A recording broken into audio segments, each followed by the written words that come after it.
அண்ணன் திருமாண்ணன் அவர் மேல எங்களுக்கு அன்பு இருக்கு, மரியாதை இருக்கு. நான் அப்பயே சொன்னேன், இவங்க எல்லாம் ஏமாத்துவாங்க, இவங்க நம்பாதீங்கன்னு. இப்படி சொன்னதுக்காக என்ன கட்சி விட்டு தூக்குனாங்க, அதை விட்டுருங்க, அது பிரச்சனை இல்லை. அப்ப திமுக வந்து இல்ல நம்ம பிஜேபி எதுக்காக எப்பயுமே முதலமைச்சர் ஸ்டாலின் ஒண்ணு சொல்லுவாரு, நம்ம எல்லாம் சீட்டு கூட்டணி கிடையாது, நம்ம எல்லாம் ஒரு கொள்கைக்கான கூட்டணி. ஏன் கொள்கைக்கான கூட்டணின்னா கூட இருக்க உங்களுக்கு சீட்டு கொடுக்க கூடாதா? இன்னைக்கு காலையில பதிவு பண்றாரு அண்ணன் திருமாண்ணன், எவ்வளவு வலியோட பதிவு பண்ணுவாரு. வளரக்கூடாது என்று நினைக்கிறார்கள், போராடி தொகுதிகளை பெற வேண்டும், போராடி நிதியை திரட்ட வேண்டும், நெருக்கடிகளுக்கு இடையில் போராடி வேட்பாளர்களை தேர்வு செய்ய வேண்டும் என்ற பணி சுமைகள் எனக்கு ஏராளமாக உள்ளன. இந்த அரசியல் களமும் சமூக சூழலும் நமக்கு சாதகமாக இல்லை. நாம் எந்த வகையிலும் வலிமை பெறக்கூடாது என நினைப்பவர்களின் எண்ணிக்கையே இங்கு அதிகம். நாம் எந்த வகையிலும் வலிமை பெறக்கூடாது என நினைப்பவர்களின் எண்ணிக்கையே இங்கு அதிகம். அப்படின்னா திமுக தான், வேற யாரு? நாம் எந்த வகையிலும் வலிமை பெறக்கூடாது என நினைப்பவர்கள் எண்ணிக்கையே இங்கு அதிகம்னா திமுக பத்தி அவர் பேசிட்டு இருக்காரு. கூட 5 வருஷம் பல கொடுமைகளை தனி சொல்வதற்கு அனுபவிச்சாங்க. ஆனால் கடைசியா 5 தொகுதிக்கு மேல கிடையாது, 6 தொகுதிக்கு மேல கிடையாது. இருந்தா இருங்க, இல்லன்னா போங்க. நாம் வளர வேண்டும் என்ற வாழ்த்தவோ ஊக்கப்படுத்துவோ இங்கு யாரும் இல்லை என்பதை யதார்த்தமான உண்மை. எவ்வளவு மன வலிமையோட அண்ணன் திருமாவளவன் இதை பேசியிருப்பாரு. இத எவ்வளவு அவர் கண்ணுல இருந்து கண்ணீர் மட்டும் தான் வரல. கழகத்தின் போர்வால் பாசமிகு அண்ணன் தேர்தல் பிரச்சார மேலாண்மை பிரிவின் பொதுச் செயலாளர் அண்ணன் ஆதவ் அர்ஜுனா அவர்களை உரையாற்ற வருக வருக என அன்புடன் வரவேற்கிறேன்.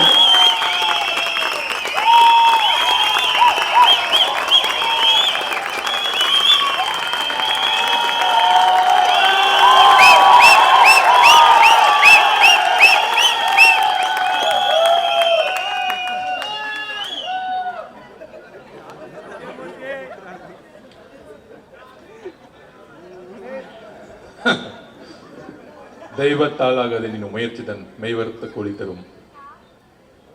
அண்ணா சொன்னாரு, நம்ம மாவட்ட செயலர் பார்த்து சொன்னாரு, நம்ம நாஞ்சில் அண்ணன் 10 மணிக்குள்ள ஓட்டையே போட்டு முடிச்சிடணும் அப்படின்னு சொன்னாரு. நான் இன்னொன்னு பதிவு பண்ணிடுறேன், திமுக காரங்களை பத்தி எனக்கு தெரியும். அவங்க அந்த 4 to 6 தான் கள்ள ஓட்டையே போடுவாங்க. ஏன்னா எஸ்ஐஆர் நம்ம ரெடி ஆகிட்டு இருக்கோம்.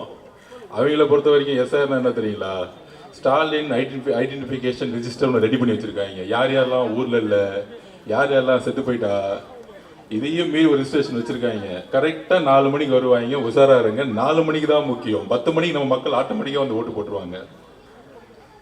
தமிழக வெற்றி கழகத்தின் மாவட்ட செயலாளர் அண்ணன் சுராவேல் அவர்களே, கழக பரப்புரை செயலாளர் அண்ணன் நாஞ்சில் சம்பத் அவர்களே, கல்வியாளர் ஆர்கே நகர் தொகுதி தேர்தல் பொறுப்பாளர் திரு மரிய வில்சன் அவர்களே, எனக்கு முன்னாடி பேசிய திரு மகேஷ் அவர்களே, ராமகிருஷ்ணன் அவர்களே, கழக பகுதி செயலாளர் அவர்களே, வார்டு செயலாளர் அவர்களே, என்னுடைய சகோதர சகோதரிகளே, இந்த கட்சியுடைய முக்கிய கட்டமைப்பில் தூணா இருக்கக்கூடிய நம்மளுடைய அக்காக்கள், தங்கைகள், நண்பர்கள், நண்பிகள் எல்லோருக்கும் என்னுடைய வணக்கம்.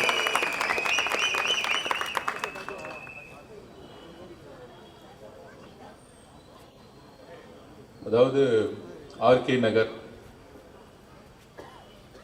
நான் காலையில் வெள்ளிவாக்கம் போயிட்டு அப்படியே ஆழ்வார்பேட்டில், அதாவது அப்படியே வர வழியில் அண்ணா நகர் வழியாக வந்து ஆழ்வார்பேட்டை வழியாக வந்து இப்படி ஆர்கே நகருக்குள்ள நுழையிறேன். ஒரு அண்ணா நகருக்கும் ஒரு ஆர்கே நகருடைய அமைப்பிற்கும் அங்கிருந்து இந்த காரில் வரும்பொழுதே வித்தியாசம் எவ்வளோ தெரியுது அப்படின்னு. திமுகவும் சரி அதிமுகவும் சரி மாறி மாறி ஆண்டு இருக்காங்க. ஆனால் எப்பொழுதும் வட சென்னை ஏழ்மையுடைய உச்சத்திலேயே இருந்துகிட்டே இருக்கு. அது ஏன்னா வட சென்னையை அரசியல் ரீதியா திமுக கைப்பற்றணும்னா தேர்தல் சமயத்தில் ஒரு 1000 ரூபாய் 2000 ரூபாய் கொடுத்து இந்த ஏழ்மையை வச்சுக்கிட்டே இருக்கணும். எப்பயுமே ஒரு அண்ணா நகர் மாதிரி ஆர்கே நகர் மாறக்கூடாது. ஒரு நுங்கம்பாக்கம் மாதிரி பெரம்பூர் மாறக்கூடாது. அந்த மாதிரி வட சென்னையில் வில்லிவாக்கம் ஆரம்பிச்சு வில்லிவாக்கம், பெரம்பூர், ஆர்கே நகர், கொளத்தூர், முதலமைச்சர் தொகுதி உட்பட கொளத்தூர், ராயபுரம், திருவெற்றியூர் எல்லாருமே மிகப்பெரிய வறுமையிலேயே இருந்துட்டு இருக்கக்கூடிய ஒரு சூழ்நிலை இந்த அரசியல் தான் உருவாகிட்டே இருக்கு. இதுக்கு மக்கள் பொறுப்பு இல்லை. இன்னைக்கும் 30, 40, 50% இன்னைக்கும் சேரிகள் வாழக்கூடிய பகுதிகளாகவும் அந்த இடத்துல மக்களுக்கு சாதாரண ஒரு அடிப்படை கட்டமைப்பு கூட கிடையாது. அந்த அளவிற்கு பூர்வ குடிமக்களா இருக்கக்கூடிய வட சென்னை மக்களுக்கு எதுவுமே கிடைக்காம பார்த்துக்கிறதா இந்த திமுகவுடைய ஆட்சி முறை. பொதுவாக சொல்றாங்க, ஏன் திமுக மேல இவ்வளவு கோவப்படுறீங்க, திமுக மேல இவ்வளவு கோவப்படுறீங்க, கடுமையா பேசுறீங்க அப்படின்னு. நான் திமுகவில் வந்து வேலை பார்த்த சமயம் 2015 திமுக 40க்கு 40 தொகுதி தோத்த நேரம். அந்த நேரம் அதிமுக தான் வெற்றி பெற்றுச்சு. திமுக சோர்ந்து போயிருந்துச்சு. அந்த டைமத்தில் ஒரு சாதாரண ஒரு டீம்ல போய் ஒர்க் பண்ண ஆரம்பிச்சு 21 வெற்றி பெற வரைக்கும் ஒரு முக்கியமான இடத்துல இருந்து, முக்கியமாக மாண்புமிகு முதலமைச்சர் கூட டெய்லியும் அவரை சந்தித்து அவருடைய பணியாற்றக்கூடிய தருணம் எனக்கு ஒரு எக்ஸ்பீரியன்ஸ் கிடைச்சு. ஒரு பொலிட்டிக்கல் சயின்ஸ் ஸ்டூடெண்டா 15 வயசுலேருந்தே அரசியலுங்கிறது முக்கியங்கிறத உணர்ந்து படித்து வேலை பார்க்கக்கூடிய வாய்ப்பு திமுகவில் கிடைக்கும் பொழுது 2015 to 2021 திமுகவுடைய அந்த குடும்பமும் சரி, முதலமைச்சரும் சரி, அவர் கூட இருக்க மருமகளும் சரி, அவர் கூட இருக்கக்கூடிய மகனும் சரி, அவர் கூட இருக்கக்கூடிய எல்லோரும் சரி, ஒரு எதிர்கட்சியாக செயல்படும் போது மிகப்பெரிய போராட்டத்தை உருவாக்கிட்டே இருப்போம். மக்களுக்கு தப்பா அது செய்யல, 8 வழிச்சாலையா போராடணும், நீட்டுக்கா போராடணும், சிஏக்கா போராடணும், எல்லாத்துக்கும் போராட்டம். நம்மளும் அவங்களோட சேர்ந்து நிறைய நின்று இருப்போம். அன்னைக்கு அம்மா இறந்த பிறகு, இபிஎஸ் வந்த பிறகு அந்த ஆட்சி மாற்றணும்னு எல்லாரும் போய் வேலை பார்த்தோம். எல்லாரும் உணர்வு ரீதியாக வேலை பார்த்தோம். ஆனால் 21 ஜெயிச்ச பிறகு எம்ஜிஆருக்கு இன்னெல்லாம் நிலைமை ஏற்பட்டுச்சு. கலைஞர் கூட இருந்து 71 ஜெயிச்ச பிறகு அவர் ட்ரெஷரராக இருந்தார், பணபலத்தை கொண்டு வந்தார், எல்லாமே கொண்டு வந்து ஜெயிச்ச பிறகு கருணாநிதி அவர் வெளியே அமைச்ச பிறகு சொன்னார், அவர் ஒரு துரோகின்னு எம்ஜிஆர் மேலே ஒரு சின்னதாக ஒரு பழியை சொல்லி கட்சி விட்டு வெளியே அமைச்சார். ஆனால் அப்படி வெளியே அமைச்சு 5 வருஷம் நண்பர்களே, நான் செங்கோட்டையன்கிட்ட பேசியிருக்கேன், நிறைய எம்ஜிஆர் ரசிகர்கள்ட்ட பேசியிருக்கேன். 72 அவர் கட்சி ஆரம்பிச்சு 77 ஆட்சி வர வரைக்கும் அந்த கட்சி தொண்டர்களையும் அந்த தலைவரையிலும் உண்டு இல்லைன்னு ஆக்குனாங்க. ரவுடிசத்தை வச்சு, காவல்துறை வச்சு அவ்வளோ உடைச்சாங்க. அதே மாதிரி 50 வருஷம் கழிச்சு நம்மளுடைய தலைவருக்கு அவ்வளோ பிரச்சனைகளை இந்த அரசு உருவாக்குது. ஏன் இந்த 50 வருஷத்துல வேற யாருக்கும் உருவாக்கல? அம்மா ஜெயலலிதாக்கு அப்புறம். ஏனால் எம்ஜிஆருக்கு அப்புறம், அம்மா ஜெயலலிதாக்கு அப்புறம் வேற உறுதியான தலைவரை தமிழகத்துல இன்னும் அந்த குடும்பம் பார்க்கல. அவ்வளவுதான். அதனாலதான் 6 டிஸ்ட்ரிக்ட் போய் முடிக்கிறதுக்குள்ளேயே கரூர்ல மிகப்பெரிய ஒரு பிரச்சனையை உருவாக்குனாங்க. அது மூலியமா 41 பேரை வந்து கொல்லப்பட்டாங்க. அதுக்கப்புறம் எஸ்ஓபி திருப்பி நான் பதிவு பண்றேன். எஸ்ஓபி போட்டு நம்ம தலைவர் முன்னாறு 38 டிஸ்ட்ரிக்ட் போயிட்டு வந்திருக்கணும். அதெல்லாம் முடக்கி நிப்பாட்டினாங்க. இந்த எஸ்ஓபி வெளியே வரக்கூடாது. அவர் வெளியே வந்தா 1 லட்சம் பேர் வந்தா போலீஸ் பாதுகாப்பு கொடுக்க மாட்டோம். போலீஸ் பாதுகாப்பு கொடுக்கலன்னா மக்களுக்கு எதாவது ஆகட்டும். மக்களுக்கு எதாவது ஆன பிறகு அந்த கொலை பழியை நம்ம தலைவர் விஜய் அவர்கள் மேல போடட்டும். இதுதான் அவங்களுடைய பிரச்சாரம். கடந்த 6 மாசமா வேற எந்த பிரச்சாரமும் அவங்களுக்கு எடுபடலை. தனிப்பட்ட பிரச்சாரங்கள் எதுவுமே எடுபடலை. அப்ப ஏன் முடக்குறாங்க? ஏன்னா அவங்களுக்கு தெரியும், ஒவ்வொரு மாவட்டத்திலையும் ஒவ்வொரு சர்வே எடுக்கும் பொழுது நம்மளுடைய வளர்ச்சி எவ்வளவு, தலைவர் ஒவ்வொரு ஊருக்கு போயிட்டு வர்றதுக்குள்ள எவ்வளவு பெரிய வளர்ச்சின்னு அவங்களுக்கு தெரியும். அப்ப அந்த கடுமையான போலீஸை வச்சு, காவல்துறையை வச்சு எந்த அளவிற்கு எந்த அமைச்சர்கள் நம்மளை பத்தி பேச மாட்டாங்க. முதலமைச்சர் பேச மாட்டாரு, துணை முதலமைச்சர் பேரை சொல்ல மாட்டாரு. இதுதான் அரசியல், மிகப்பெரிய அரசியல். ஏன்னா அவங்க கிட்ட கட்சி இல்லை, அவங்க கிட்ட கவர்மெண்ட் முன்னாடி இருக்கு. அந்த கவர்மெண்ட் இருக்கக்கூடிய அதிகாரிகள், கலெக்டர், ஐஏஎஸ், ஐபிஎஸ் எல்லாரும் அவங்களுக்காக பணியை செஞ்சு அவங்களுக்கு வந்து நமக்கு ஒரு லா, அவங்களுக்கு ஒரு லா, அப்படி கொண்டு வந்து ஒரு கட்டமைப்பை உருவாக்கி நம்மளை எல்லாம் ஓரம் தள்ளினாங்க. எந்த பிரச்சாரம் செய்ய முடியாதுங்க. ஆனா அதெல்லாம் மீறி மீறி எங்கெல்லாம் பிரச்சாரம் செஞ்சோமோ அங்க மக்களுடைய ஆதரவு, உண்மையா சொல்றேன், எம்ஜிஆர் அவர்களுக்கு மிகப்பெரிய ஆதரவு வந்துச்சு. நான் திருப்பி திருப்பி சொல்றேன், யூடியூப்ல போய் திருவாரூர்ல போய் பாருங்க. ஒட்டுமொத்த திருவாரூர்ல தஞ்சாவூர் பெல்ட்டே அங்கதான் இருந்துச்சு திருவாரூர்ல. அதை பார்த்தே அவங்க பயந்துட்டாங்க. சோ உடனே அந்த கரூருடைய இன்சிடென்ட்க்கு அப்புறம் நீங்க பார்த்துருப்பீங்க, ரீசண்டா நம்ம மேல வந்து அதிமுக இவங்கெல்லாம் விமர்சனம் பண்ணிட்டு இருப்பாங்க. இப்ப ரீசண்டா இந்த ஒரு வாரமா இன்னைக்கு என்ன நாள் சொல்லுங்க? இன்னைக்கு என்ன நாள்? இன்னைக்கு ரம்ஜான். நம்மளுடைய சகோதர சகோதரிகள் நோன்பு இருந்து நேற்று முடிச்சு, தலைவர் 2 நாளுக்கு முன்னாடி நோன்பு இருந்து ஈவினிங் முடிச்சு நம்ம கொண்டாடணும். அப்ப அவர் பேசும்போது ஒரு முக்கியமான ஒரு விஷயம் பதிவு பண்ணார். 15 நாளா தலைவரை சுத்தி கட்சி சுத்தி தமிழக வெட்டி கழகம் பிஜேபி கூட போயிடுவாங்க பேசுறாங்க. அவர் டெல்லி போயிட்டா சிபிஐ வந்து அவர் வந்து அழுத்தம் கொடுக்குது. இந்த கட்டமைப்பை திமுகவும் அதிமுகவும் பிஜேபியும் 3 பேரும் சேர்ந்து இந்த பிரச்சாரத்தை உருவாக்கிட்டே இருக்காங்க. நம்ம அண்ணன் எல்லாத்துக்கும் பதில் சொல்லவே மாட்டார். ஏன்னா யாரு மிரட்டுறாங்களோ ஒன்னே ஒன்று புரிஞ்சுக்குவாங்க, யாரு மிரட்டுறாங்களோ அவங்க தான் பயப்படுறாங்கன்னு அர்த்தம். யாரு அமைதியா இருக்காங்களோ அவன் தைரியமா இருக்கான்னு அர்த்தம். யாரு அடிக்கடி வெளியே வந்து டெய்லி காலையில மத்தியானம் நைட்டு ஃபுல்லா பேசிட்டு இருக்காங்களோ அவனுக்கு தான் அரசியலே தெரியலன்னு அர்த்தம்.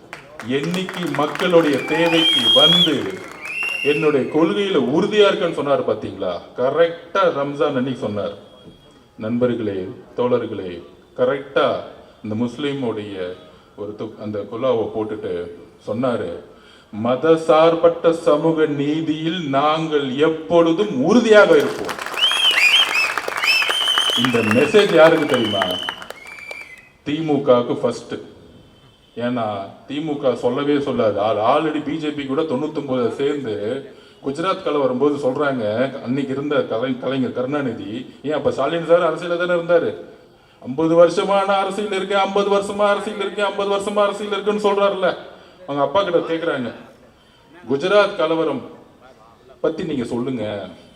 அவரு சொல்றாரு, அது வந்து உள்நாட்டு பிரச்சனைன்னு சொல்ற மாதிரி உள் மாநில பிரச்சனை அப்படின்னு அந்த கலவரத்தை பத்தி பேசவே இல்லை. ஏன்னா அமைச்சர்களா இருக்கிறாங்க, எதுல பிஜேபி தலைமையிலான அமைச்சர்களா இருக்கிறாங்க. அப்ப நம்ம ஸ்டாலின் சார் தான் இன்னைக்கு மத சார்பற்ற தலைவராச்சு. அப்படியே எந்திரிச்சு வந்து, அப்பா நீ சொல்றல தப்புப்பா, என்னப்பா தப்பா பேசுறீங்க, நம்ம அப்படிலாம் சொல்லக்கூடாது, இதை கடுமையாக எதிர்த்து நிக்கணும். குஜராத் கலவரத்தை வச்சு ஏன் நம்ம கடுமையாக எதிர்த்து நிக்க மாட்டேங்கிறோம்? சொல்றல மீசாக்கு எதிராக அவன் வந்து நான் சரி அவர் எடுத்து போறான்னு தெரியல, மீசாக்கு எதிராக நான் வந்து போராடினேன், ஜெயிலுக்கு போனேன். ஆனா அது இருக்க பொய்ய பாருங்க. இந்த உண்மையை உடைக்கணும், நீங்களாம் சொல்லணும். இந்த யாராச்சும் டிவி டிபேட் போனீங்கன்னு வச்சுக்கோங்க, கலைஞர் அம்மா இந்திரா காந்தி அம்மா கதிர் கடுமையாக போராடினார், போராடி கழக தோழர்கள் எல்லாம் அடிச்சுக்கிட்டாங்க, எல்லாம் ஜெயில தள்ளினாங்க. தன்னுடைய மகன் இன்னுயிரை கொடுத்திருப்பாரு, அவர் அடிப்பட்டாரு, சிறை சென்றாரு. அப்படி சிறை சென்றவர், அடிப்பட்டு சிறை சென்ற மகனும் ஒட்டுமொத்த கழக தோழர்களும் வாழ்நாள் முழு ஏத்து நின்று இருக்கணும்ல. அடுத்த தேர்தலில் ஒண்ணு சேர்ந்துக்கிட்டாங்க. அடுத்த தேர்தலில் திமுக வந்து யாரு கூட ஒண்ணு சேர்ந்தாங்க? அதே இந்திரா காந்தி அம்மா கூட சேர்ந்துக்கிட்டாங்க. ஏன்? ஒரே நோட்டீஸ் தான், ஊழல் கேஸ போட்டுருவேன் ஒழுங்கா வந்து சேர்ந்துன்னு சொன்னா சேர்ந்துட்டாங்க. இதுதான் திமுக. இந்த மிசாவை பத்தி பேசினாங்கன்னா இன்னுமேட்டு அது என்னங்க அடுத்த இப்ப உங்களே என் பையனை அடிச்சுட்டாங்க, அட்லீஸ்ட் ஒரு 10 வருஷம் என் பையனை அடிச்சுட்டியாடான்னு ஒண்ணு இருக்கும்ல, அடிச்சவங்க கூடயே சேர்ந்துட்டு இன்னைக்கு வரைக்கும் மிசா கதையை பேசிக்கிட்டு இருக்காங்க. அது என்ன அரசியல் இன்னைக்கு வரைக்கும் புரியல நமக்கு. இதுதான் சுயநல அரசியல், மக்களை ஏமாத்துற அரசியல், கொள்கையற்ற அரசியல். பணத்துக்காக அதிகாரம் கிடைச்சா எவன் கூட வேணா சேர்ந்துக்குவான் திமுக காரன். இதுதான் பிரச்சனை. அதே மாதிரி இன்னைக்கு உண்மையிலே பிஜேபி கூட சேர்ந்துக்கிட்டு நம்ம பி டீம் சொன்னாங்க, நம்ம பிஜேபி கூட டெல்லியில பேசிட்டு இருக்குன்னு சொன்னாங்க. அப்படி பண்ணா ஜனவரி 10ஆம் தேதியே ஜனநாயகம் படம் வந்து இந்நேரம் ரிலீஸ் முடிச்சு அண்ணா வந்து 1500 கோடி சம்பாதிச்சிருப்பார், இல்ல 1000 கோடி சம்பாதிச்சிருப்பார். ஆனால் எங்களுக்கு நீதி வேண்டும். இந்த ரம்ஜான் மாதத்திலிருந்து நாங்க சொல்றோம், சிறுபான்மை சகோதரிகளே, முஸ்லிம் சகோதர சகோதரிகளே, கிறிஸ்துவ சகோதர சகோதரிகளே, எங்களுடைய தலைவர் தமிழ்நாட்டின் உறுதியாக மதசார்பற்ற கொள்கையில் உறுதியாக இருந்ததனால்தான் திமுகவுடைய ஸ்டாலின் அவர்களுடைய படம், தன்னுடைய மகனுடைய ரெட்சையினுடைய படம், தன்னுடைய பேரன் இன்ப நிதியோட படம் 10ஆம் தேதி ரிலீஸ் பண்ணப்பட்டது. இன்னைக்கு வரைக்கும் ஜனநாயகம் முடக்கப்பட்டது. இதை கிறிஸ்துவ சகோதரர்களும் இஸ்லாமிய சகோதரர்களும் உணரணும். இது யாரு பிஜேபி கூட இன்டைரக்டா இருக்காங்கன்னு உணரணும். அதுலயும் இந்தி திணிப்புக்கு எதிரான படமா, இருமொழி கொள்கைக்கு ஆதரவான படம்னு சொன்னாங்க. அப்படின்னா அந்த கொள்கைக்கு எதிராக யார் இருக்கா? பிஜேபி இருக்கு. அந்த படத்தை ரிலீஸ் பண்ணிருக்க கூடாதுல்ல? அது எப்படி ரிலீஸ் பண்ணாங்க? இதுதான் அரசியல். அண்ணன் விஜய் அண்ணன் படத்தை ரிலீஸ் பண்ண கூடாது. அவர் அரசியல் படமும் கிடையாது அது. அப்ப இதுல இருந்து புரிஞ்சுக்கணும் சிறுபான்மை சகோதரர்களும், யாரு உண்மையாக மதசார்பற்ற கொள்கைக்காக அவர் நினைச்சிருக்கலாமே, சரி நம்ம சேர்ந்துக்கலாம். இப்ப சொல்றாங்களே எல்லாரும், அதான் கொடுக்குறாங்களே ஆஃபரு, கூட்டணி உருவாக்க முடியல. அவர் நினைச்சிருந்தா என்ன கூட்டணி உருவாக்கி இருக்க முடியும் தெரியுமா? மதசார்பற்ற தலைமையிலிருந்து வெளியே வந்திருந்தா இன்னைக்கு அவர் முதலமைச்சர் சொல்றதுக்கு டெல்லி கூட ரெடி. அதையெல்லாம் தூக்கி போட்டார். அவர் உறுதியா இருக்கிறார். நான் என்னுடைய கொள்கையில் உறுதியா இருக்கிறேன். ஏனென்றால் முதல் நாளே சொன்னாரு, பெரியார் அவர்கள் கொள்கையும் அம்பேத்கர் அவர்கள் கொள்கையும் உருவாக்கிய பொழுது அவர் சொன்னது சும்மா போட்டோக்காக கிடையாது. இன்றைக்கு நாங்கள் உறுதியாக சொல்றோம், தமிழக வெற்றி கழகத்தின் ஆபீஸ்ல தான் பெரியார் சிலையும் இருக்கு, அம்பேத்கர் சிலையும் ஒன்றாக இருக்கிறது. இது அறிவார்த்தல கிடையாதுப்பா. நான் ஓப்பனா சொல்றேன், டிக்ளேர் பண்றேன். சேலஞ்ச் இருந்தா சொல்லுங்க. ஸ்டாலின் சார் சொல்லட்டும், முதலமைச்சர் சார் சொல்லட்டும், உங்க அறிவாலயத்தில் அம்பேத்கர் சிலை இருக்கா? உங்க அறிவாலயத்தில் பெரியார் சிலை இருக்கா? கிடையாது. அப்ப யார் கொள்கையில் அதிகமா இருக்கிறா? இப்ப கூட ரீசெண்டா நான் ஆர்ப்பாட்டத்தில் பேசினேன். அன்னைக்கு நான் கோவப்பட்டேன், அதை டைவர்ட் பண்ணிட்டாங்க. அப்ப கூட ஆரம்பத்துல என்ன சொன்னேன், 12 வயசு குழந்தை கழிப்பறைக்கு போகும்போது கழிப்பறை இல்லாம கற்பழிக்கப்பட்டு தூக்கி போட்டிருக்காங்க. ஒரு முதலமைச்சர் பேசல, ஒரு அமைச்சர் பேசல, ஒரு எம்எல்ஏ பேசல. அப்ப அவர் மேல இருக்க ஒரு விமர்சனத்தை மக்கள் நினைக்கிறத அந்த அம்மா என்கிட்ட பேசின உணர்வை நான் சொல்றேன். ஆனா இன்னைக்கு வரைக்கும் பதில் கிடையாது. கொள்கை தெரியுமா நம்மளை பார்த்து கேட்டார் துணை முதலமைச்சர் உதயநிதி அவர்கள். நான் சொன்னேன், வாங்க உங்க சன் டிவிலே உட்காருவோம், கலைஞர் டிவிலே உட்காருவோம், நீங்கள் நானும் உட்காருவோம். நீங்க 4 கொஸ்டின் கேளு, நான் 4 கொஸ்டின் கேட்கிறேன். என்ன ஏதோ ஒரு கொஸ்டின்ல எனக்கு எதுவுமே தெரியாத மாதிரி ஒரு கொஸ்டின் கேட்டு அமைதியாயிட்டேன், நான் அரசியல் விட்டு போயிடுறேன்னு சேலஞ்ச் விட்டேன். ஆனா இன்னைக்கு வரைக்கும் பதில் கிடையாது. தெரியாது. நேர ஸ்டாலின் சார் டாக்ஸ் 30% கமிஷன் அடிச்சு அண்ணா சொன்னாரு பாருங்க, ஒருத்தர் ரோடு போடுவாரு, ஒருத்தர் குழி நோண்டுவாரு, இன்னொருத்தர் ரோடு போடுவாரு, குழி நோண்டுவாரு. அது எதுக்குன்னா 30% கமிஷனுக்கு. ரோடு போட்ட மாதிரி இருக்கணும், குழி நோண்ட மாதிரி இருக்கணும். இப்படிதான் அக்கா மேயர் பெரியாக்காவும் சரி, இங்க இருக்க அமைச்சர்களும் சரி, நோண்டாங்க போட்டாங்க, நோண்டாங்க போட்டாங்க. கடைசியில பார்த்தா 4500 கோடி போட்டு போயிட்டாங்க அவங்க பாட்டிக்கு. ஊழலை தவிர எதுவுமே யோசிக்கிறதே கிடையாது இவங்க. எதுவுமே ஐடியா இல்லை. ஊழல் பொண்ணு, கமிஷன் அடிக்கணும், கரப்ஷன் பொண்ணு, கடைசியில் ஓட்டு அன்னைக்கு 2000 ரூபாய் கொடுத்து மக்கள் ஓட்டு போட்டுருவாங்க. அப்ப அந்த அளவிற்கு 2000 ரூபாய் கொடுத்தா ஓட்டு போட்டுருவாங்க.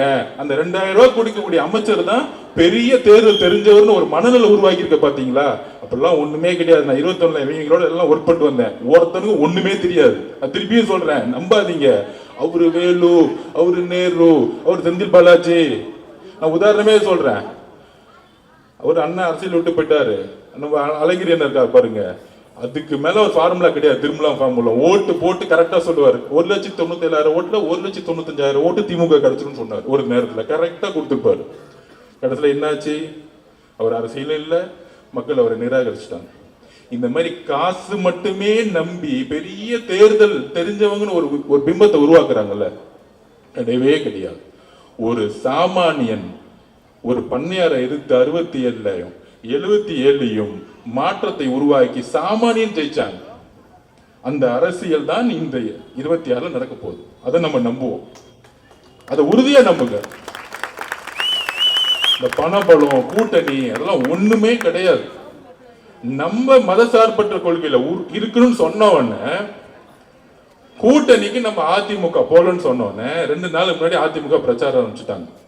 அது என்ன ஷூட்டிங் அவர் கரூர்ல பண்ணாரு. எவ்வளவு கொடூரமான கேவலமான மனநிலை இருந்தா இப்படி ஒரு பிரச்சாரத்தை உருவாக்குவாங்க அதிமுகவும் பிஜேபியும்? சொல்லுங்க. அவங்க தான் கரூருக்கு வந்தாங்க. அங்க இருக்கிற இபிஎஸ் பொதுச்சாளர் தான் சொன்னாங்க இது திமுக தான் காரணம்னு. பிஜேபி குழுவே வந்து சொன்னாங்க இது அவங்க தான் காரணம்னு.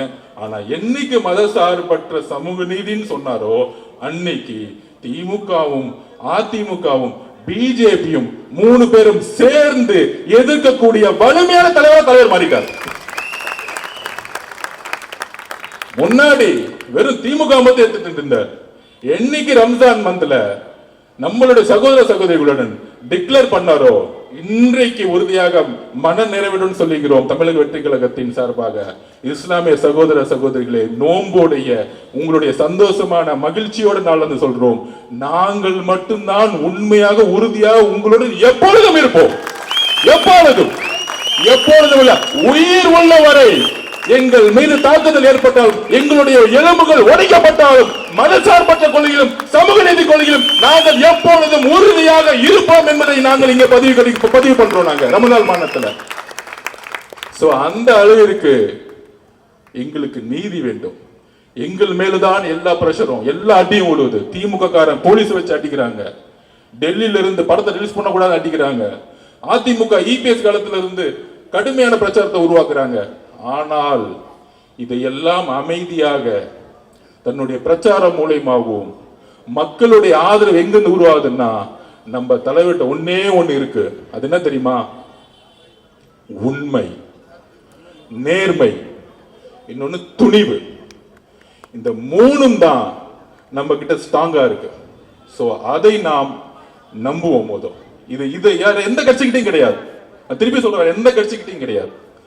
அதனால இந்த ஒரு போலியான பிரச்சாரத்தை உருவாக்குவாங்க.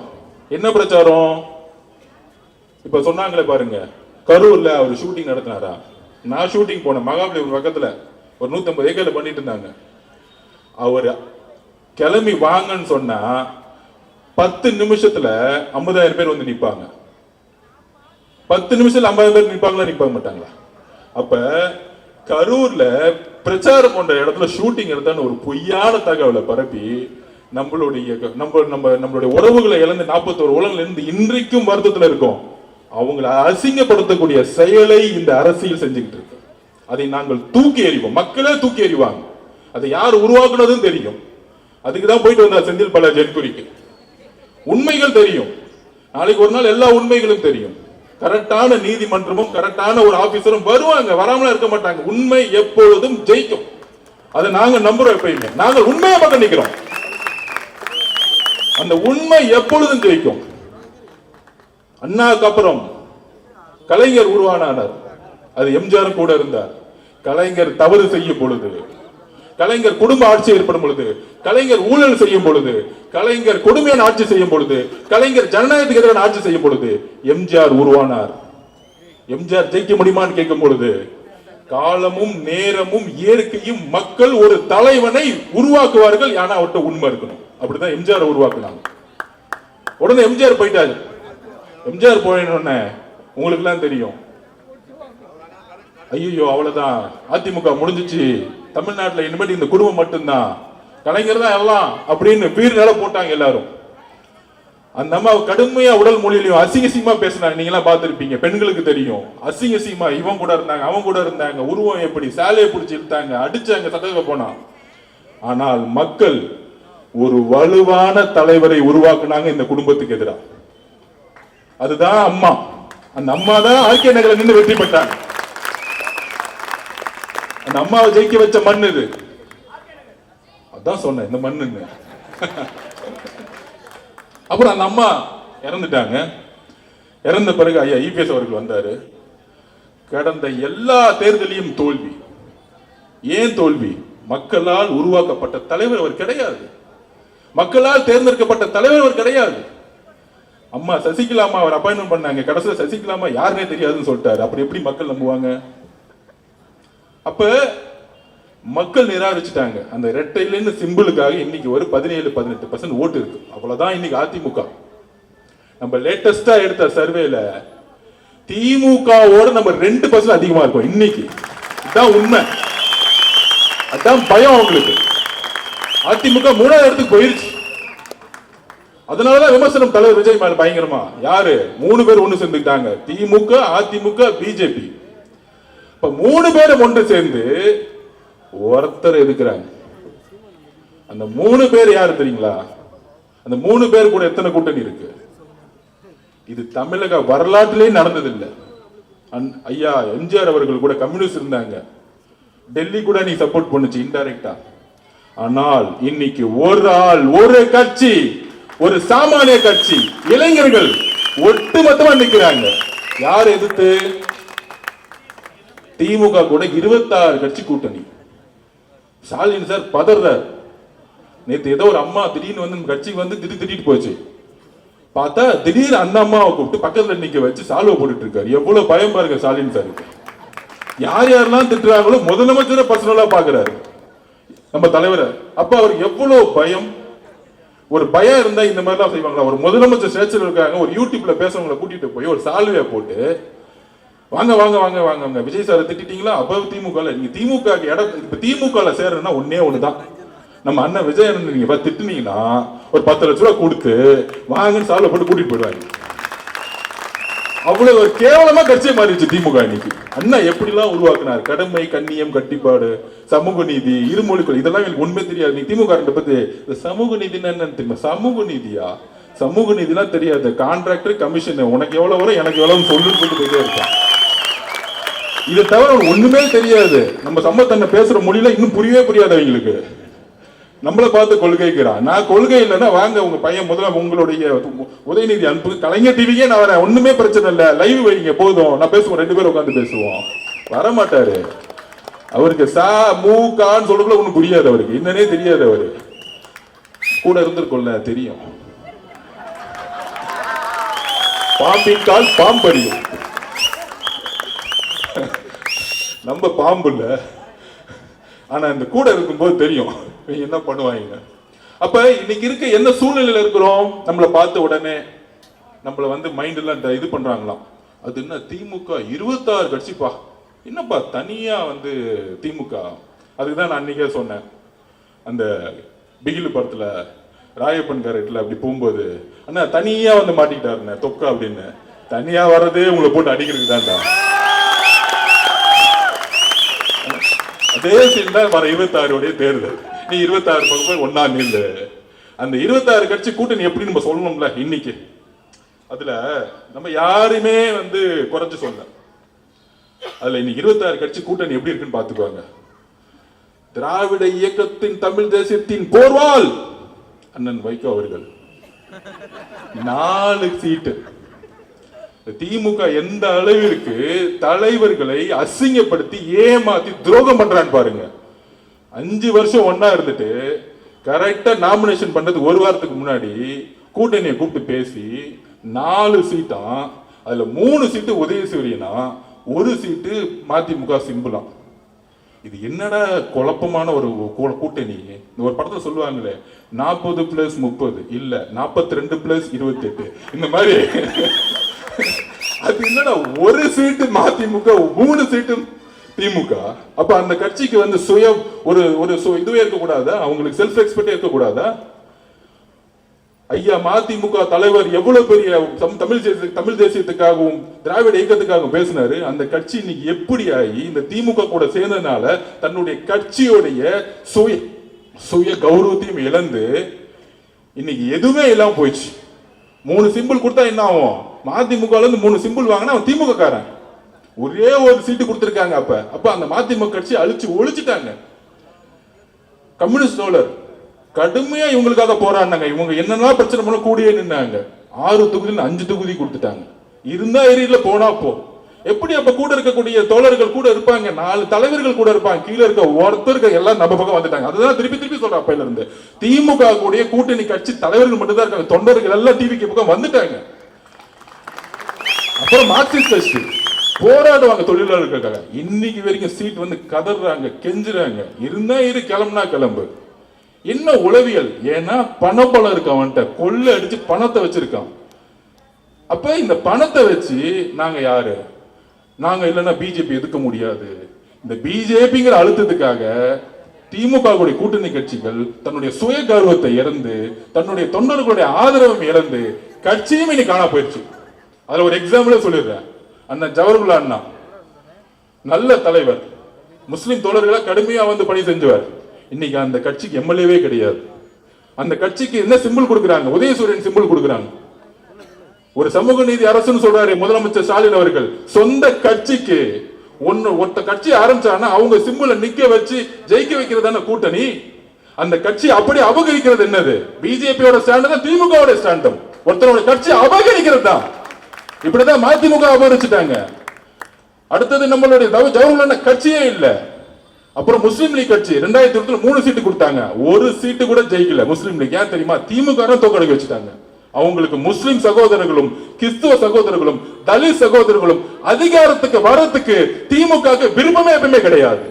சும்மா பேரு மட்டும் சமூக நீதி சொல்லுவாங்க, ஆனா அவங்க அதிகாரத்தை உருவாக்க மாட்டாங்க. அண்ணல் அம்பேத்கர் என்ன சொன்னாரு? அதிகாரத்தை அடைவதுதான் சமூக நீதிக்கான அடித்தளம். எல்லோரும் சமத்துவத்தை உருவாக்கணும்னா அதிகாரத்தை அடையணும் ஒரு கட்சி. அப்ப நான் அப்பையில இருந்து பதிவு பண்ணிட்டே இருந்தேன், உருக்கமா நான் இன்னைக்கும் பதிவு பண்றேன். அண்ணன் திருமாண்ணன் அவர் மேல எங்களுக்கு அன்பு இருக்கு, மரியாதை இருக்கு. நான் அப்பயே சொன்னேன், இவங்க எல்லாம் ஏமாத்துவாங்க, இவங்க நம்பாதீங்கன்னு. இப்படி சொன்னதுக்காக என்ன கட்சி விட்டு தூக்குனாங்க, அதை விட்டுங்க, அது பிரச்சனை இல்லை. அப்ப திமுக இல்ல நம்ம பிஜேபி எதுக்காக எப்பயுமே முதலமைச்சர் ஸ்டாலின் ஒண்ணு சொல்லுவாரு, நம்ம எல்லாம் சீட்டு கூட்டணி கிடையாது, நம்ம எல்லாம் ஒரு கொள்கைக்கான கூட்டணி. ஏன் கொள்கைக்கான கூட்டணின்னா கூட இருக்க உங்களுக்கு சீட்டு கொடுக்க கூடாதா? இன்னைக்கு காலையில பதிவு பண்றாரு அண்ணன் திருமாண்ணன், எவ்வளவு வலியோட பதிவு பண்ணுவாரு. வளரக்கூடாது என்று நினைக்கிறார்கள், போராடி தொகுதிகளை பெற வேண்டும், போராடி நிதியை திரட்ட வேண்டும், நெருக்கடிகளுக்கு இடையில் போராடி வேட்பாளர்களை தேர்வு செய்ய வேண்டும் என்ற பணி சுமைகள் எனக்கு ஏராளமாக உள்ளன. இந்த அரசியல் களமும் சமூக சூழலும் நமக்கு சாதகமாக இல்லை. நாம் எந்த வகையிலும் வலிமை பெறக்கூடாது என நினைப்பவர்களின் எண்ணிக்கையே இங்கு அதிகம். நாம் எந்த வகையிலும் வலிமை பெறக்கூடாது என நினைப்பவர்களின் எண்ணிக்கையே இங்கு அதிகம். அப்படின்னா திமுக தான், வேற யாரு? நாம் எந்த வகையிலும் வலிமை பெறக்கூடாது என நினைப்பவர்கள் எண்ணிக்கையே இங்கு அதிகம்னா திமுக பத்தி அவர் பேசிட்டு இருக்காரு. கூட 5 வருஷம் பல கொடுமைகளை தனி சகோதரர்கள் அனுபவிச்சாங்க. ஆனால் கடைசியா 5 தொகுதிக்கு மேல கிடையாது, 6 தொகுதிக்கு மேல கிடையாது. இருந்தா இருங்க, இல்லனா போங்க. நாம் வளர வேண்டும் என்ற வாழ்த்தவோ ஊக்கப்படுத்துவோ இங்கு யாரும் இல்லை என்பதை யதார்த்தமான உண்மை. எவ்வளவு மன வலிமையோட அண்ணன் திருமாவளவன் இத பேசி இருப்பாரு. இத எவ்வளவு அவர் கண்ணுல இருந்து கண்ணீர் மட்டும் தான் வரல. உங்களுக்காக வேங்கை பச்சதுக்காக கடுமையான விமர்சனங்களுக்கு உள்ளாக்கப்பட்டவர். கிட்டத்தட்ட 200 தனி சகோதரர்களுக்கு பல கொடுமைகள் நடந்திருக்கு. ஒவ்வொரு மாவட்டத்திலும் கொடியேற்ற இல்ல, எல்லாத்துக்கும் உங்களோட நின்னாரு. ஒரு நண்பனா, ஒரு சகோதரமா. இன்னைக்கு திமுக கூட சாலின் சார் நிற்பாரு. ஆனா ஒரு எம்எல்ஏ சீட்டு வரும் பொழுது தலித் சகோதரர்கள் எத்தனை கோடி பேர் இருக்காங்க? 25% இருக்காங்க. அதாவது ஆதி திராவிடர்கள் 95 லட்சம் பேர் இருக்காங்க. அதோடைய ஒரு முகமா வளர்ந்து வந்தது அண்ணன் திருமாவளவன். ஆனா அவருக்கு 6 சீட்டு கொடுத்து இருந்தா இரு, இல்ல போனா போ. இதுதான் நான் சொல்றேன், இதுதான் அட்ராசிட்டி, இதுதான் பண்ணையாத்தனம். திமுகங்கிறது பண்ணையாத்தனத்துல மாறவே இல்லை.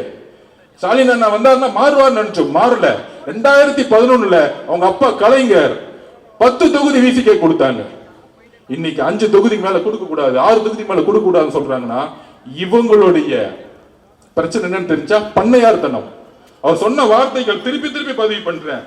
நாம் எந்த வகையிலும் வலிமை பெறக்கூடாது என நினைப்பவர்கள் எண்ணிக்கையே இங்க அதிகம். அதுதான் திமுக. இதுதான் நான் படிச்சு சொன்னேன். இவங்க ஏமாத்துவாங்க, கூட இருந்து கொள்வா. எப்படிதான் வைகோ எப்படி அந்த கட்சியை முடிச்சாங்களோ, நாளைக்கு விசிகேவை முடிக்கிறதுக்கு அவங்க ரெடி ஆயிட்டாங்க. இந்த எலெக்ஷன் முடிஞ்சா முடிக்கிறதுக்காக திமுக தான் எல்லாம் செய்வாங்க. தமிழக வெற்றி கழகம் எதிரி கிடையாது, ஆதவர்ஜனா எதிரி கிடையாது. அண்ணா உங்கள் மீது எப்பொழுதும் நான் அனுபவிச்சிருக்கேன். இது அரசியலா பேசல. உங்களுடைய வழி என்னுடைய வழி, உங்களுடைய வழி இந்த மக்களுக்கான வழி நாங்க பாக்குறோம். கூட்டணி தொடர்ந்து அரசியலுக்கு அப்பாற்பட்டு நான் பேசிட்டு இருக்கேன். ஒரு தவறு நடந்தால் நாங்கள் பெரியாருடைய வழித்தொண்டர்கள். எங்கு ஆதிக்கம் இருக்கோ அங்கு எங்கள் தலைவர் எதிர்த்து நிற்பார். எங்கு ஆதிக்கம் இருக்கோ அங்கு நானும் எதிர்த்து நிற்பேன். அது எந்த அதிகாரம் இருந்தாலும் எங்களுக்கு பயம் கிடையாது, எந்த பயமும் கிடையாது. அப்ப திமுக கூடிய ஒவ்வொரு கட்சியும் இன்னைக்கு முடக்கி, அம்மா பிரேமலதா அக்கா வந்தாங்க, தேசிய முற்போக்கு கூட்டணி நல்ல கட்சி. ஆனால் பிஜேபியோட இத்தனை நாள் வந்தாங்களாம், கூடயே இருந்துட்டு அதிமுக கூட இருந்துட்டு வந்தவங்க. அவங்களுக்கு 34 ஒரு எம்எல்ஏ கொண்ட ஒரு ராஜ்யசபா சீட்டு, அதிகமான தொகுதிகள் சைன் போட்டு முன்னாடியே முடிச்சிட்டாங்க. ஆனா இவங்களுக்காக கம்யூனிஸ்ட் தோழர்களும், இவங்களுக்காக ஜவஹர்லால் அண்ணனும் நம்மளுடைய திருமாவளவனும் எல்லோரும் இருந்து திமுகவுடைய எல்லா ஊழல்களுக்கும் எல்லா தவறுகளுக்கும் கூட இருந்து நாங்க தான் ஒரு ஜனநாயக ரீதியா பிஜேபி வரக்கூடாது நாங்க நிக்கிறோம் திமுக கூட சொன்னவர்கள்லாம் கடைசியில 5 சீட்டு 6 சீட்டு இருந்தா இருங்க போனா போன்னு சொல்லக்கூடிய பண்ணையார்த்தனம் இன்னைக்கு தலித் மக்கள் ஒட்டுமொத்தமா திமுக தான் திரும்பி இருக்காங்க. இதுதான் உண்மை. அண்ணன் திருமாவளவனுடைய கண்ணிற்கு ஸ்டாலின் அவர்கள் வரக்கூடிய எலெக்ஷன்ல ஆட்டோமேட்டிக்கா முடிவு பண்ணிடுவாங்க மக்கள். அதனால இந்த கூட்டணி பொருந்தாத கூட்டணி. அங்க இருக்க கூட்டணியில் இருக்கவங்களே அவங்க கட்சி அபகரிக்கிறாங்கன்னு எல்லா தொண்டர்களும் பேச ஆரம்பிச்சிட்டாங்க. சொந்த சிம்பிள்ல நிக்க கூட கூடாது சொல்லக்கூடிய பண்ணையாத்தினர்கள இதுதான் திமுகவுடைய வீழ்ச்சிக்கான அறிகுறி. அப்ப பொருந்தாத 26 கட்சி தலைவர்கள் ஒண்ணு சேர்ந்து தொண்டர்கள்லாம் டிவிக்கு பக்கம் வந்த பிறகு இங்க யார் வலிமையான தலைவர்? நம்ம தான் வலிமையான தலைவர். நம்பர் 1. நம்பர் 2, அதிமுக கூட்டணி பத்தி 5 நிமிஷம் பேசி முடிச்சிடுறேன். நம்ம ஏன் தனியா போனோம்? மத சார்பற்ற குறிக்கோள நம்ம ஏன் ஒன்னா நிக்கணும்னா, தமிழ்நாட்டுல முஸ்லிம்ஸ், கிறிஸ்டின் சகோதரர்கள், தலித் சகோதரர்கள் எல்லோரும் நம் மீது 70% நம்ம பக்கம் திரும்பி நம்மோட நம்பிக்கையா நிக்கிறாங்க. எல்லா கம்யூனிட்டில இருக்கக்கூடிய பிசி, ஓபிசி இருக்கக்கூடிய ஏழை மக்கள், தொழிலாளர்கள் நம்ம பக்கம் நிக்கிறாங்க. அவர்களுடைய ஒரே நம்பிக்கை எப்பொழுதும் மத சார்பற்ற கூட்டணியை நீங்கள் தலைவர் உருவாக்குவாருங்கிறதுல தான் தலைவருக்கு இவ்வளவு பெரிய வளர்ச்சி இருக்கு. அந்த அடிப்படை கொள்கையை அவர் என்னைக்குமே உடைக்க மாட்டார். அதனால்தான் தனியாக நாங்கள் நிற்போம்ங்கிற உறுதியை கொடுத்தார். அப்புறம் அதிமுக கூட்டணி 10 கட்சி இருக்கு. அந்த கட்சி எதுவுமே பொருந்தாத கூட்டணி. ஏதாவது நம்பர் வேணும்னா அம்மா ஜெயலலிதா சிங்கம் மாதிரி இருந்தாங்க. ஒரு கூட்டணி பேச்சுவார்த்தை இங்க போயஸ்காரன்ல முடியும். ஆனா எதுக்கு எடுத்தாலும் டெல்லியில போய் உங்களுக்கு என்ன எனக்கு என்னன்னு சொல்லக்கூடிய ஒரு தோல்வியான தலைவர். ஆனால் அதிமுக கூட எல்லா தொண்டர்களும் டிவிக்கு பக்கம் எப்பயோ போயிட்டு, அதனால நம்ம அதிமுக விமர்சனம் பண்றதே கிடையாது. எம்ஜிஆர் அவர்கள் உருவாக்கக்கூடிய, அம்மா ஜெயலலிதா அம்மா உருவாக்கிய உண்மையான தொண்டர்கள் நம்ம கிட்ட இருக்காங்க. அதனாலதான் இன்னைக்கு நம்ம 35% மேல கிராஸ் பண்ணி வெற்றி பெற இடத்துக்கு போயிட்டோம். அதனால தோழர்களே நம்புங்கள். இன்றைக்கு ரம்ஜானுடைய நாள் என்று சொல்றேன். அடுத்த ரம்ஜான் நம்மளுடைய தலைவர் முதலமைச்சரா சென்ட் ஜார்ஜ் கோட்டையில உட்கார்ந்துட்டு இருப்பார். அன்றைக்கு என்ன வாக்குறுதி கொடுத்தாருன்னா, மதசார்பற்ற சமூக நீதிக்கான அரசை உருவாக்கணும்னு சொன்னது அதோடைய முதல் சைன் தான் சென்ட் ஜார்ஜ் கோட்டையில இருக்கும் பதிவு செய்து ஆர்கே நகர்ல நம்மளுடைய மரியவல்சன் சார் தொகுதி பொறுப்பாளராக போட்டிருக்கோம். ஒரு பெரிய கல்லூரி நடத்தவர். ஆனா ஏழ்மையான குடும்பத்திலிருந்து வந்தவர், மிகப்பெரிய ஏழ்மையான குடும்பத்துல வந்தவர். நான் உட்பட மிகப்பெரிய ஏழ்மையான குடும்பத்துல இருந்து வந்தோம். அதனாலதான் எல்லாத்தையும் விட்டு நாங்க ரோட்டுக்கு வந்து நின்றுட்டு இருக்கோம், மக்களோட மக்களா நிக்கணும்னு. எப்பொழுதும் சமதர்மம் நினைக்கக்கூடியவர் அவரு.